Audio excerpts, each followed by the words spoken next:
Item 8, discuss and if necessary take action on I35 capital management agreements and sublease agreements for 2 new ancillary clinic locations, which are Select Pain, Fort Worth, and Medicine Pain. These are 2 more pain locations. We're currently early in the process. We're in the process of evaluating, but it was, I wanted to bring it to the board for the, maybe the recommendation of the board to allow Ron and Ray to sign off if we see these are 2 adequate locations. I think this week we've actually started the process of visiting those locations to make sure they meet the requirements. I do know that Select Pain Fort Worth is a partner of the Addison that we're currently operating. So they operate under the same billing company, the same billing group, which is, and they're very similar in their operations. So it would, from what I understand, would be a pretty seamless transition. We're just now beginning to look into the Addison Pain, which is a different, came from a different vendor, so we're starting to look at those and make sure, you know, what we typically do on those is we'll go in ahead of time, look at Joint Commission requirements, what we need to make sure that they can be brought up to our standards of care and kind of look at their overall operations and then dive in a little further. But I think the potential thought would be to maybe look at Fort Worth Select initially, since it would be a pretty seamless transition, and then move into Addison Pain. And all that would be kind of, the other thing is to take a look and make sure as we close out this month too, we're going to go ahead and get on the agenda, but we also wanted to wait and see how Addison Pain performs this month and see whether we're comfortable with everything before we move forward as well. So I'm scheduled for the visit for Fort Worth on April 8th. So I'll be able to look at the Fort Worth location April 8th. I looked at the other Addison location on Tuesday. As it is now, I'm not impressed. It is a clinic space, and they're using it as a procedure room in a clinic space, kind of like the procedure rooms that most clinics have. It needs a lot of work if we ever try to get it to the point where it needs to pass. Talking about some major construction. I think it's a 5-story building. I didn't go all the way up to the top, but I think it's 4 or 5 story. They're on the bottom floor. There's no negative airflow. There's no positive airflow. They don't have crash carts in their packing pre-op area. They're missing quite a bit of stuff.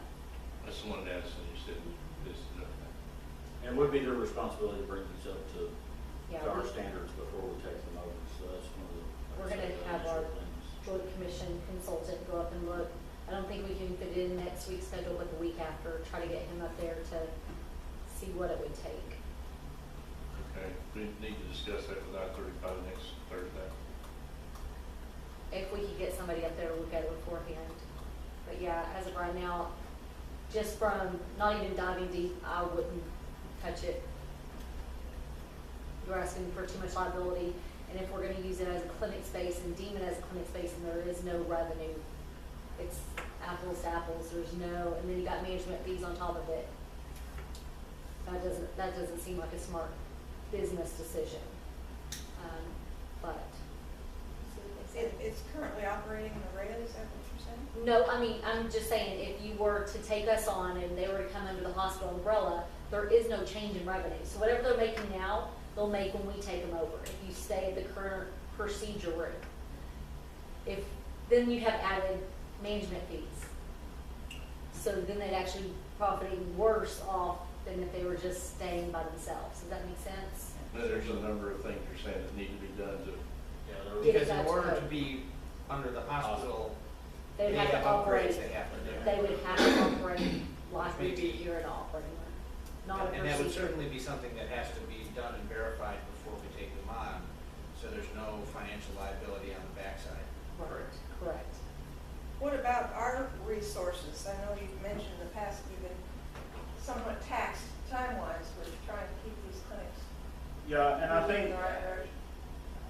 I'm not sure there's not any, you know, as far as the go live date, I think the Fort Worth transition would be a pretty seamless transition. We do want to see how this month goes closing building out with the current location and see whether, I will say that on the Payne side, from what I've observed and what I've heard and seen, is that the billing is flowing much smoother than it was on the therapy side, getting it up and going.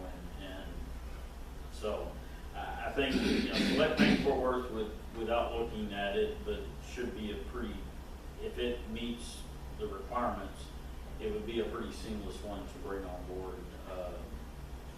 Definitely after the 1st of April, but, you know, at some point in the future, depending on where we, you know, once, we won't close to April 5th, then we'll evaluate financials and kind of see where the performance and how they're doing before we step out. But, you know, Addison might take a little bit more time of developing a list of those things and see whether they're able to come up to the standards of the hospital before we look into that. Is there overlap with medical staff with these facilities since they're so close together? No. They're complete separate. Yeah. He's supposedly Dr. East, is it East or West? Dr. East or West, whichever one it is, whichever direction you're thinking, and Dr. Hess, they separated from the Addison clinic for some time. And so it is a nice building. It's just not, Up to snuff. yeah, it's a clinic. It's really hard to go see the other Addison and then walk into that one and be, knowing that they're doing the same thing, it just, Yeah. it's hard. You'll be around next Thursday. I will be flying back from Alabama. We're going to look at the new EHR system on Okay. Tuesday, Thursday. Start saying we need to transmit your concern. Yeah, I'll get it all in writing and give it to Michael. Me and him kind of discussed it, and I can list off all the things that I saw off the top of my head. But they wanted to try to start making changes that day, and I said no. I said we need to get somebody from Joint Commission to really come in and look at it with this. You have to do this to meet this code. This to.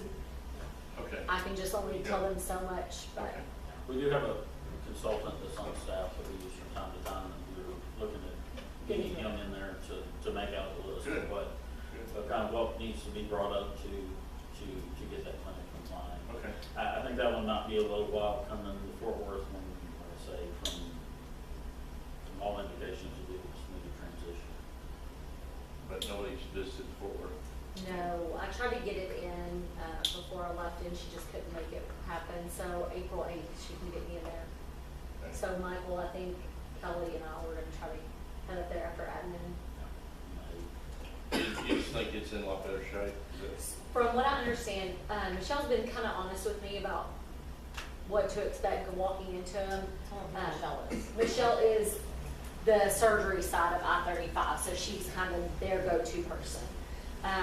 So she said it pretty much mimics everything that we're doing at Addison location. Started to say, it sounded like we had some indication from somebody that it was probably okay. Yeah, she was giving me all thumbs up, but I still want to see it for myself. Sure, I understand. Just want to make sure we're on the same I page. understand, yeah. Okay. So the suggestion is that we move forth with the Fort Worth Payne and say no to Addison Payne at this point? Or is there some sort of halfway point where we say Well, you have permission to tell them if they beef up their act that we'll consider taking it? yeah, kind of, I don't know what I would say Fort Worth is looking, I think if you gave Ron and Ray the ability to sign on those if they meet all standards met required by the hospital. I mean, that's, if they're able to come up to, I think on that one, we even could circle maybe back around next month. I don't see it coming, everything being fixed. But it's kind of figuring out, first of all, the list of what needs to be done, and then seeing if they're willing to do those things to continue on this trail is kind of, you know. But do you need action from the board to continue on that path with Addison? I would say with Addison, probably not. We can continue to investigate. If we had to, I guess we could call a special meeting, or like I say, I don't see it open at any time. If they need to, with the things that need to be done, you're talking about, I think, a couple of months of construction to get them up to where they need to be. So I think we continue to observe and see whether they're able to do. And they might decide, once we put the list together and look at, and they evaluate it for cost, that it's not a, you know, it's not cost prohibitive to move forward. We'll kind of see. But, you know, definitely giving us the ability to move forward and take a look at it and see what it's.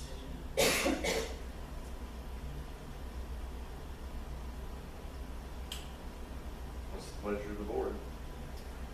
Well, I'll make the motion if I can word this correctly. I move that we, let's see, that we allow Ray and Ron to move forth with the agreements and the sublease agreements for the Select Pain in Fort Worth. Okay. And leave it at that. Okay. Motion by Margaret Gray. Do I have a second? Second. Second by Wayne. Any further discussion? Can we just add an amendment to the motion, assuming they meet all hospital standards? That if they meet all hospital standards or can meet those standards, the authorization